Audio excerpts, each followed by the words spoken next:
¿Por qué Dios no puede matar a Satanás o a los ángeles caídos? 3 razones.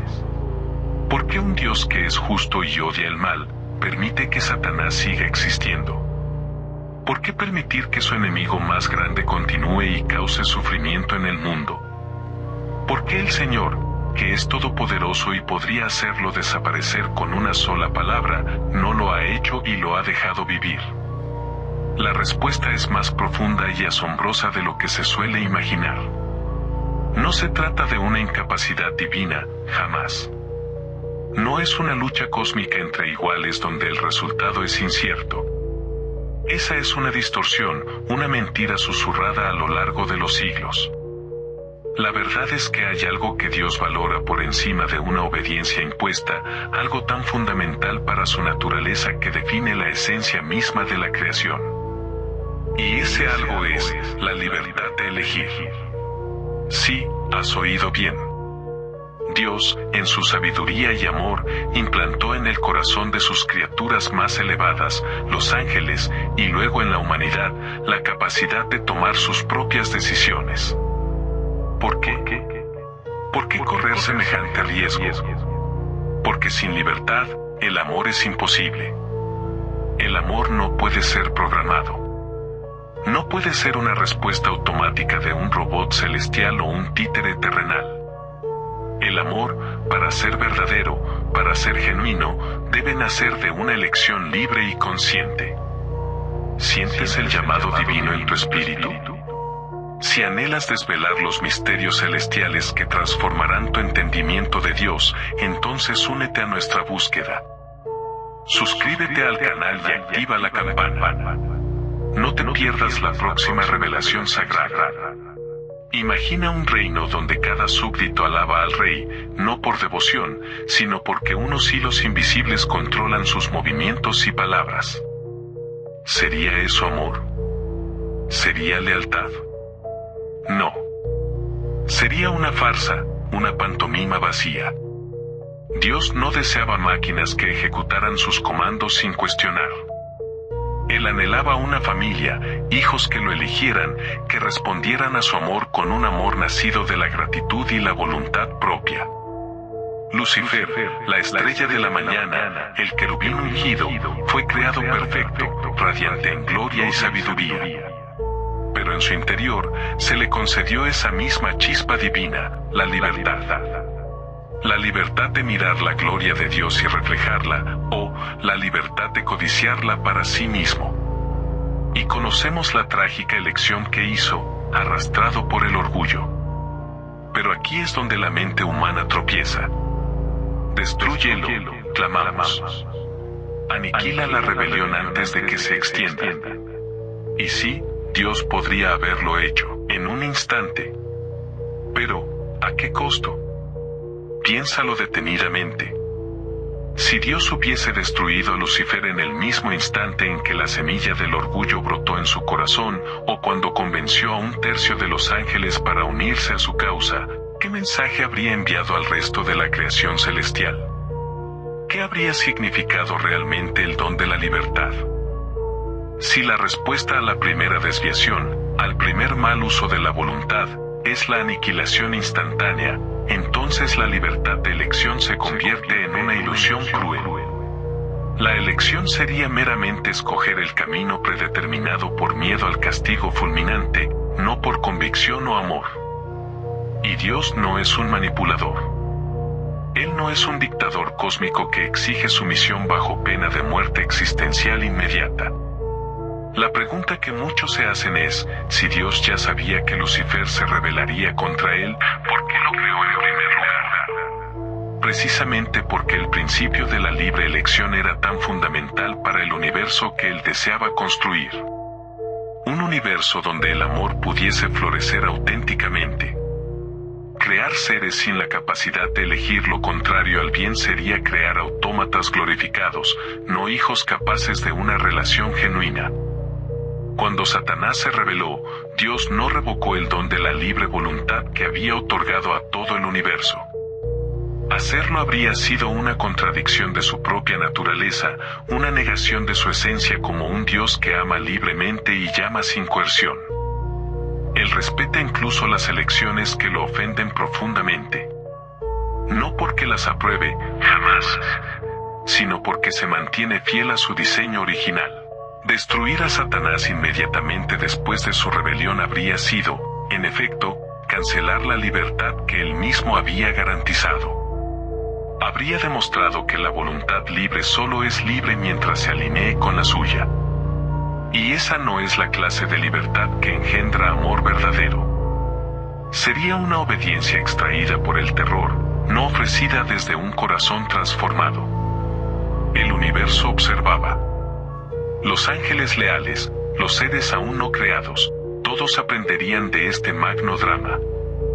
¿Es el creador un tirano que aplasta la disidencia, o es un padre cuyo amor es tan vasto que permite la elección, aun cuando esa elección traiga dolor y caos?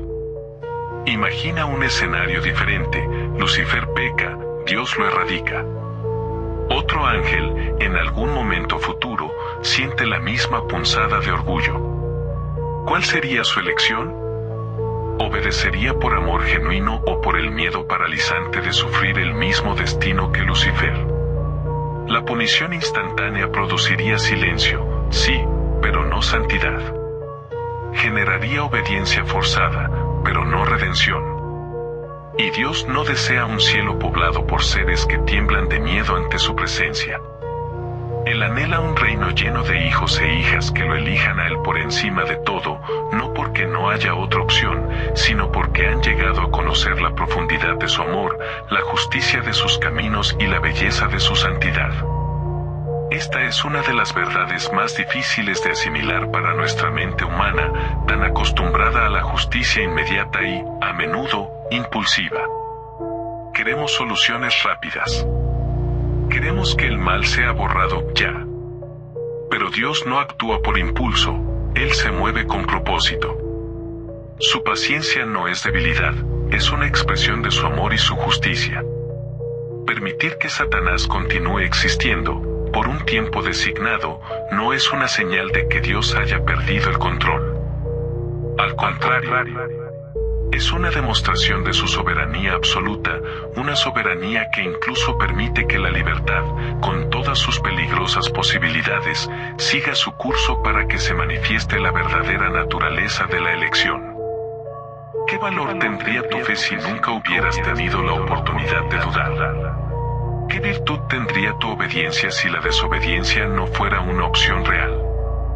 ¿Y qué significado tendría tu amor por Dios si no existiera la alternativa de rechazarlo? Dios no está interesado en seguidores obligados. Él busca hijos que, habiendo visto la oscuridad y las consecuencias de la rebelión, elijan la luz. Que, comprendiendo el costo del pecado, anhelen la gracia. Que, conociendo la vacuidad de la autoadoración, se vuelvan hacia el único digno de toda alabanza. Por eso, la libertad de elección, ese don peligroso pero precioso, permanece. Porque es el único camino hacia el amor genuino, la única vía para una relación auténtica con el Creador. Y es el fundamento sobre el cual Dios está construyendo un reino eterno, no de esclavos temerosos, sino de hijos gozosos y libremente devotos. La existencia continuada de Satanás es, paradójicamente, un testimonio del inquebrantable compromiso de Dios con este principio fundamental.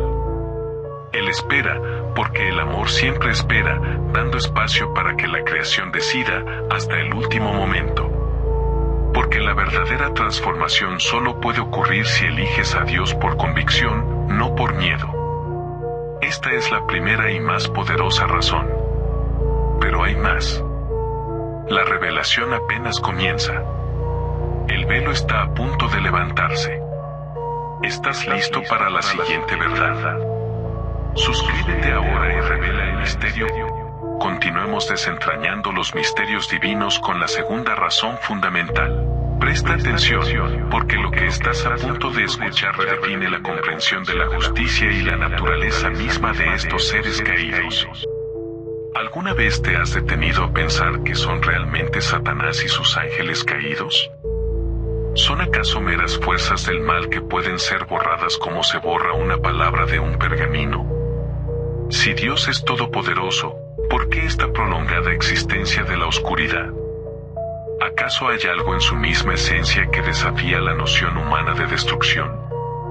La respuesta nos lleva a un terreno que trasciende nuestra realidad física. Primero, debemos comprender un punto crucial: los espíritus no mueren como nuestros cuerpos físicos.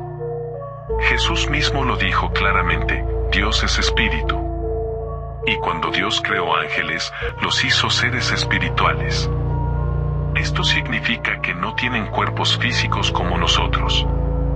Por lo tanto, no enfrentan la muerte de la misma manera que tú y yo la entendemos. Satanás no puede ser destruido de la manera en que los humanos pueden. No puede simplemente cesar de existir como una llama que se extingue. Su naturaleza es espiritual. Y los reinos espirituales no siguen las mismas reglas que el mundo físico. Estos seres, aunque caídos y corruptos, retienen su naturaleza espiritual. No perdieron su inteligencia ni su capacidad de actuar cuando se rebelaron. Lo que perdieron fue su lugar en el reino de Dios. Imagina tratar de ahogar el viento o encadenar un pensamiento. La destrucción de un ser espiritual no es tan simple como la aniquilación de la materia.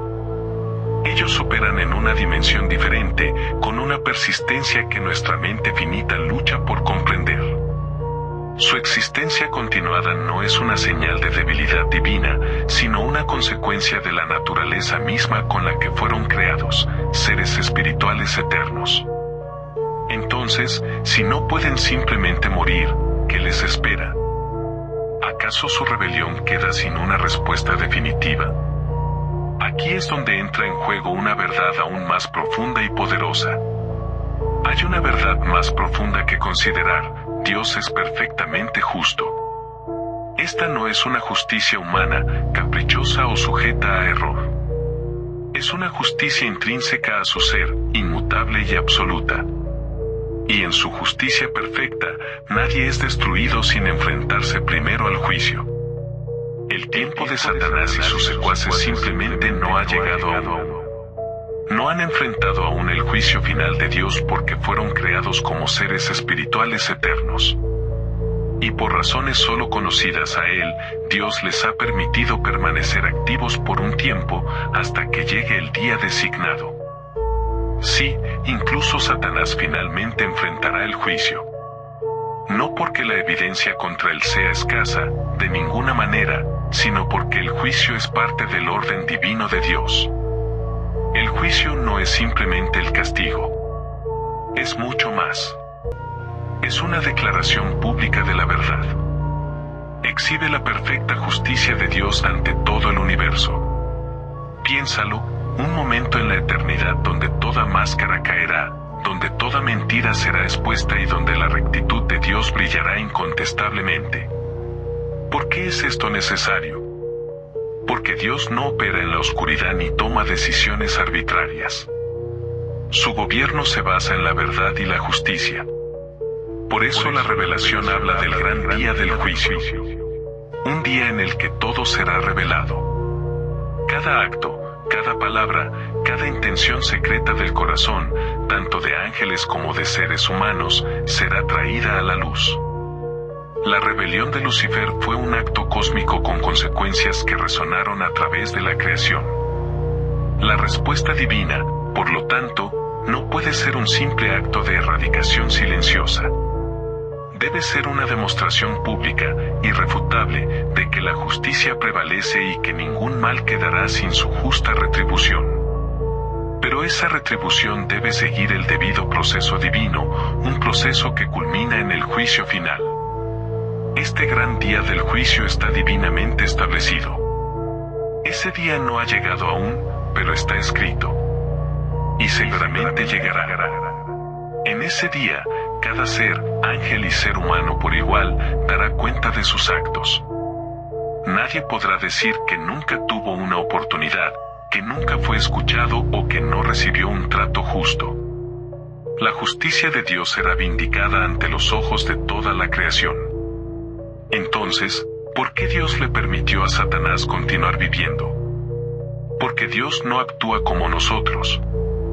Queremos soluciones inmediatas. Queremos que el mal desaparezca de inmediato. Pero Dios no improvisa. Él se mueve con propósito. Cada día que pasa, cada elección que hacemos, cada lucha que sufrimos, se enmarca en un plan mayor. Un plan en el que la paciencia de Dios no muestra debilidad, sino que expresa su amor y su justicia. Así como Satanás fue expulsado del cielo en su primer juicio, él también enfrentará el juicio final. Y no escapará de su destino. Pero ese destino llegará cuando el juez mismo decida. Mientras tanto, la creación entera espera, sabiendo que la justicia está en camino y que Dios, aunque su tiempo no sea nuestro tiempo, nunca falla. Dios ha elegido esperar hasta el juicio final para que podamos aprender la resistencia, el discernimiento y la confianza en su perfecta justicia. Su victoria no se muestra a través de la destrucción instantánea, sino a través de una redención completa y una justicia perfectamente ejecutada. La naturaleza espiritual de estos seres rebeldes y la inquebrantable justicia de Dios se entrelazan para explicar por qué la confrontación final aún está en el futuro. No es una demora por incapacidad, sino una deliberación divina que asegura que cuando llegue el fin de Satanás y sus huestes, será de una manera que magnifique la justicia de Dios por toda la eternidad. El juicio venidero es tan cierto como la existencia de Dios mismo. Y ese juicio será final, absoluto e inapelable. ¿Podría Satanás ser una herramienta en el plan de Dios? Ya hemos explorado dos razones profundas de por qué un Dios de amor y justicia permite que Satanás siga existiendo. Primero, por el inestimable valor de la libertad de elección que nos distingue de simples autómatas. Y segundo, por la naturaleza espiritual de estos seres, que no pueden simplemente morir como nuestros cuerpos físicos, y por la necesidad de un juicio público y perfecto que aún está por venir.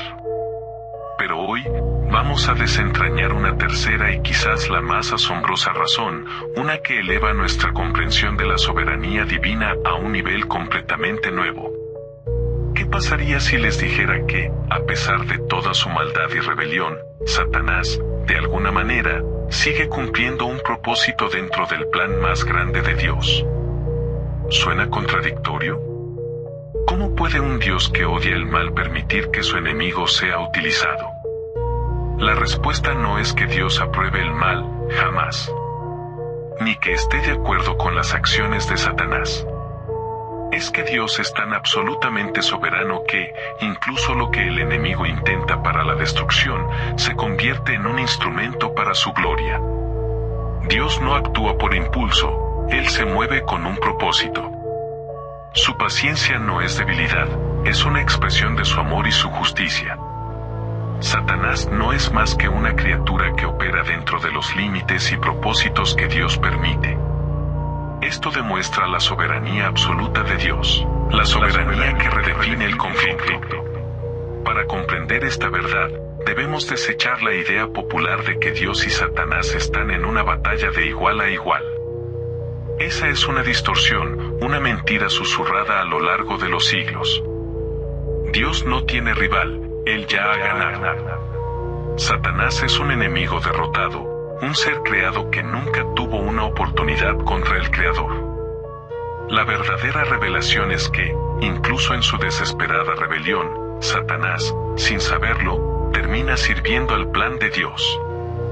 Piensen en el ejemplo supremo de esta verdad, Jesús. Desde el inicio de su ministerio, Satanás estuvo allí, no como un aliado, sino como un obstáculo, una prueba, un fuego refinador. Jesús fue llevado al desierto por el Espíritu Santo para ser tentado. Durante 40 días, Satanás lo confrontó cara a cara, ofreciéndole pan cuando estaba hambriento, ofreciéndole gloria, poder, dominio, todo lo que este mundo adora. Pero Jesús no cedió, respondió con la Escritura, escrito está. Resistió todas las tentaciones y se mantuvo sin renunciar. Cuando la oscuridad sirve a la luz.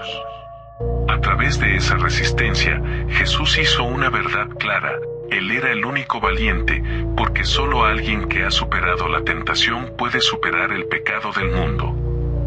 Para salvarnos, Jesús tuvo que vivir la vida que nunca pudimos, y luego morir voluntariamente en nuestro lugar, cargando nuestro pecado en sí mismo. Al superar la tentación de Satanás, Jesús demostró ser el Cordero sin mancha. Y si la tentación en el desierto no fue una interrupción en el plan de Dios, sino una parte crucial. Satanás pensó que estaba desgastando a Jesús, pero en realidad, estaba validando su autoridad y mostrando que ni el hambre, ni el poder, ni la gloria mundial podían hacer que dejara de ser el Hijo de Dios. Luego, cerca del final de los días de Jesús, Satanás apareció de nuevo.